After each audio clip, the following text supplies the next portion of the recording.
दलों के लोगों को आमंत्रित किया कि आप लोग अपने अपने विचार दीजिए, आपका क्या विचार है, इस कानून को हम बनाने जा रहे हैं, ये विधेयक हम लाने जा रहे हैं, अपने विचार रखिए। भाइयों बहनों, इस विधेयक में जितने लोगों ने भी अपने विचार दिए, हमने उसको सभी को अपने ड्राफ्ट में रखा, और जो प्रदेश के हित में जो लागू हो सकता था, प्रदेश के लिए जो सबसे अच्छा विधेयक बन सकता था, सबसे अच्छा एक्ट बन सकता था, वो एक्ट आज बन गया है। और हमने कहा है कोई ऐसा नहीं है कि ये कोई आज एक्ट बना है, आज ये शुरुआत हुई है हमारी एक जो अच्छा काम जिसको देश की जनता चाहती थी, देश की मातृशक्ति के उत्थान के लिए। ऐसे समय में जब हमारे प्रधानमंत्री जी संसद के अंदर नारी शक्ति बंधन अधिनियम पास कर रहे हैं, उस पर विधेयक बना रहे हैं, बेटियों को, हमारी बहनों को सशक्त बनाने के लिए लखपति दीदी योजना चला रहे हैं, बेटियों को बचाने का, उनको पढ़ाने का अभियान चला रहे हैं, हर तरफ नारी सशक्तिकरण का काम हो रहा है। प्रदेश के अंदर भी हम आज मातृशक्ति के उत्थान के लिए, उनके प्रोत्साहन के लिए, उन्नयन के लिए, उनको आगे बढ़ाने के लिए अनेक काम कर रहे हैं, अनेक हर जिले में जा रहे हैं। आप में से बहुत सारे लोग बहुत सारे कार्यक्रमों में बीच में शरीक हुए होंगे जहां हमारी मातृशक्ति बड़ी संख्या में आई है। ऐसा कोई जिला जनपद नहीं है जहां कई कई हजार हमारी माताओं बहनों ने कार्यक्रमों में भाग न लिया हो। अपना जो उनका विकास हो रहा है या जिस प्रकार से वो कौशल करते हुए आगे बढ़ रही हैं, वो हर क्षेत्र में आज आगे बढ़ रही हैं।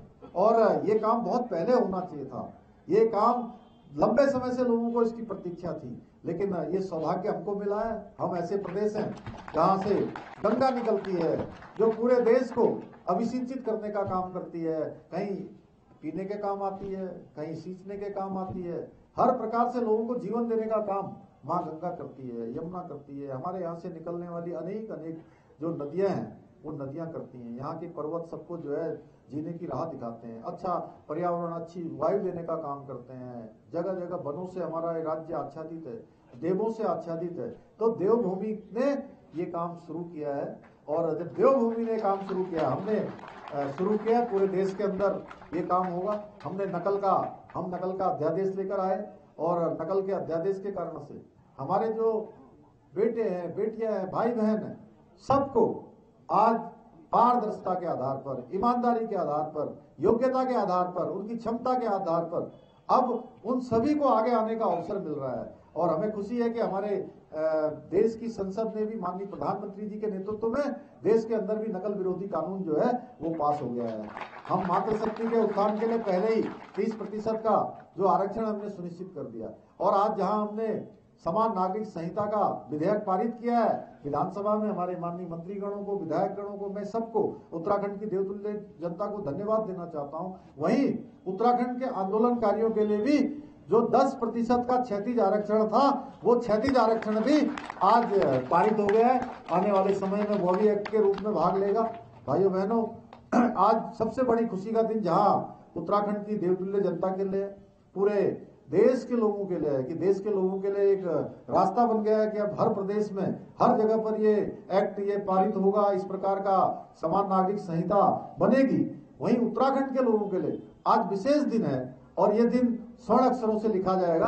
आज उत्तराखंड ने एक इतिहास रचने का काम किया है। उत्तराखंड की उस विधानसभा ने जहां आप अपने एक एक प्रतिनिधि को वहां पर भेजते हैं, हम गौरवान्वित हैं कि यह अवसर हमको मिला है। और जो काम देवभूमि में हो रहा है वो काम सब जगह होगा। जैसे गंगा माँ सबको सींचने का काम, सबको जीवन देने का काम करती है, उसी प्रकार से हमारा ये एक्ट भी करेगा। हमारी पार्टी पूरे धूमधाम के साथ आज प्रदेश अध्यक्ष जी के, संगठन मंत्री जी के नेतृत्व में यहाँ पर पार्टी में ये हम सबका सम्मान का कार्यक्रम हुआ, हमारा उत्साहवर्धन किया।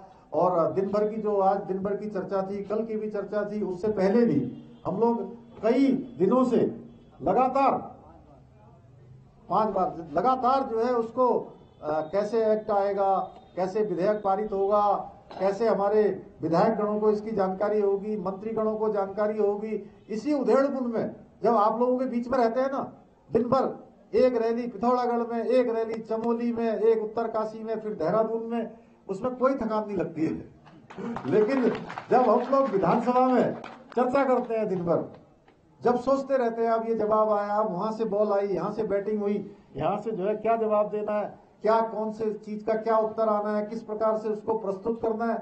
नियम कानूनों से चलती है विधानसभा, तो बहुत ज्यादा उसमें मंथन होता है, दिमाग पर जोर भी पड़ता है। तो थोड़ी थकान होना स्वाभाविक है। जैसे हमारे महेंद्र भट्ट जी कह रहे थे अभी की जो है दिन भर के थके हुए हैं, और कोठारी जी भी कह रहे थे, लेकिन आप लोगों का ये उत्साह देखकर, आप लोगों की ये गर्मजोशी देखकर सारा जो हम लोगों की थकान है वो थकान दूर हो गई। और अब ये जो जोश है वास्तव में देखिए, वो लोग कह रहे हैं कि साहब वो चुनाव के लिए कर दिया, कोई किसी के लिए कर दिया। अब हमने तो जनता के साथ जो अपना वायदा था, जो हमारा संकल्प था, हमने वो संकल्प पूरा किया, क्योंकि उत्तराखंड की जनता ने हमको मौका दिया। उत्तराखंड के इतिहास में पहली बार उत्तराखंड की जनता ने इस राज्य की स्थापना के 22 सालों में, 22 साल, अब 2022 में चुनाव हुआ था, 22 सालों में हर बार ये होता था, जब भी चुनाव हुआ, एक चुनाव के बाद दूसरे चुनाव में सरकार बदल जाती थी। एक पार्टी की सरकार, फिर दूसरी पार्टी की सरकार, फिर दूसरा चुनाव हुआ, फिर दूसरी पार्टी की सरकार। जो सरकार होती थी जिस पार्टी की, वो बदल जाती थी। लेकिन पहली बार 22 सालों के स्थापना के इस कालखंड में पहली बार उत्तराखंड की देवतुल्य जनता ने इतिहास बनाने का काम किया है, एक परिपाटी को तोड़ने का काम किया है। एक जो मिथक था वो मिथक तोड़कर एक इतिहास बनाया है। और हमने भी उनके साथ जो संकल्प किया था, जो वायदा किया था, हम सब लोगों ने उस संकल्प को आज निभाया है, आज उस संकल्प को पूरा किया है। आज हमें बहुत खुशी हो रही है। मैं सच बताऊं तो विधानसभा में जब विधेयक पारित हो रहा था, या जिस दिन मैंने उसको प्रस्तुत किया था, उस समय भावुक में हो रहा था। मुझे लग रहा था कि ये काम भगवान हम सब के हाथों से करवा रहा है। जो अन्याय, अत्याचार और जो ऊंच नीच तमाम प्रकार का जो भेदभाव था, उसको समाप्त करवाने का, इस पुण्य में भागी बनने का काम हमारे प्रधानमंत्री जी की प्रेरणा से, उनके मार्गदर्शन में हम सब लोग इस काम को पूरा कर रहे हैं। इस पुण्य के भागी केवल हम ही लोग नहीं है कि हमने विधेयक बनाया है, हमने इसको पारित किया है। हमारा एक एक कार्यकर्ता, उत्तराखंड का एक एक जनगणमन जिसने हमको एक मौका दिया है, वह भी जो है इस पुण्य का भागी है। और निश्चित रूप से ये पुण्य हमको उस दिशा में ले जाएगा जहां हमारे प्रधानमंत्री जी ने बाबा केदार की भूमि से कहा था कि 21वीं सदी का तीसरा दशक उत्तराखंड का दशक होगा। और आप देख रहे होंगे अब हर क्षेत्र में उत्तराखंड की एक विशिष्ट पहचान बनती जा रही है। केवल देश के अंदर ही नहीं बल्कि दुनिया के अंदर एक विशिष्ट पहचान बन रही है। हमने ग्लोबल इन्वेस्टर समिट किया। ग्लोबल इन्वेस्टर समिट में 3.5 लाख करोड़ से भी ज्यादा के एमओयू साइन हो गए, और अभी भी हो रहे हैं।